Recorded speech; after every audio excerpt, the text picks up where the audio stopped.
White-crowned sparrow, Zonotrichia lucifries, 5.9 to 6.3 inches, 15 to 16 centimeters.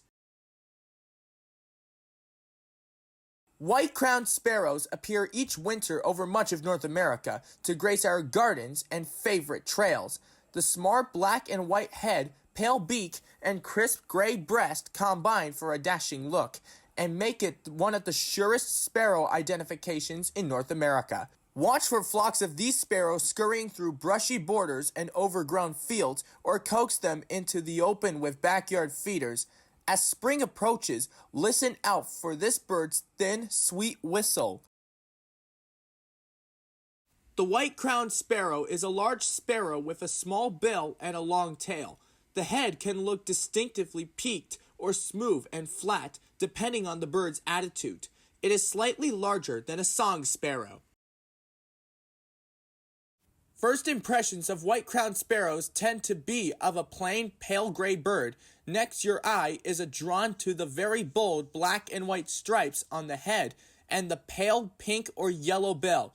Learn this bird's size and shape so you're ready to identify young birds that have brown, not black, markings on the head. You'll see white-crowned sparrows low at the edges of brushy habitat, hopping on the ground or on branches, usually below waist level. They're also found in open ground, particularly on their breeding grounds, but typically with the safety of shrubs or trees nearby. Look for white-crowned sparrows in places where safe tangles of brush mix with open or grassy ground for foraging. For much of the United States, white-crowned sparrows are most likely in winter, although two races live year-round in the west, along the coast, and in the mountains. White-crowned sparrows that breed along the Pacific coast tend to have yellow bills and duller white head stripes. Birds that breed from Alaska to Hudson Bay tend to have orange bills and white or gray lores. Birds that breed east of Hudson Bay and in the Rockies tend to have pink bills with black lores that merge with the black head stripes.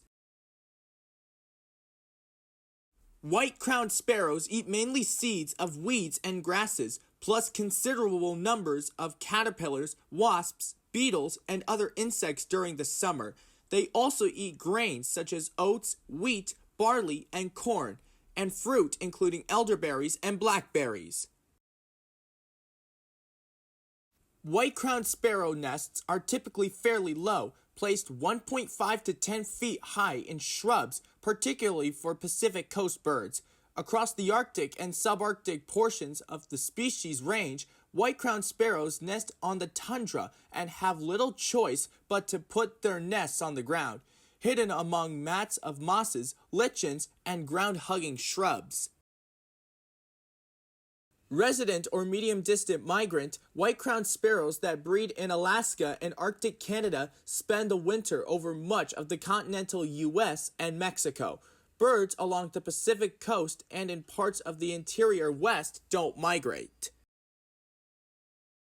The song of the white-crowned sparrow is one of the most studied sounds in all of animal behavior. Different subspecies across the country sing clearly different songs, but they're all recognizable by the sweet whistling introduction, a succession of jumbled whistles, and a buzz or trill near the end. The songs last 2 to 3 seconds. Females sing only rarely.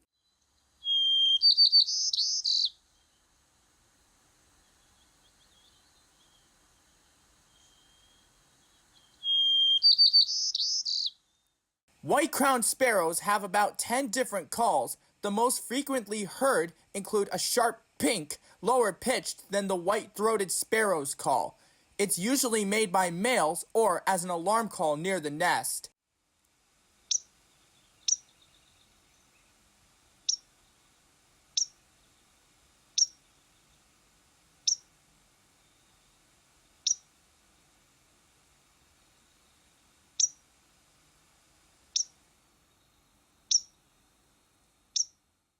They also make a harsh rasping call used by sparrows during altercations.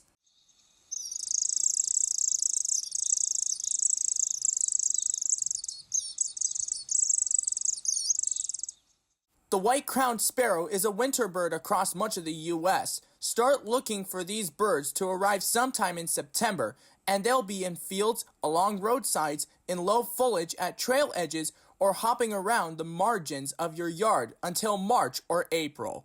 And now you know that the white-crowned sparrow is a unique songbird that bird watchers will find in the U.S.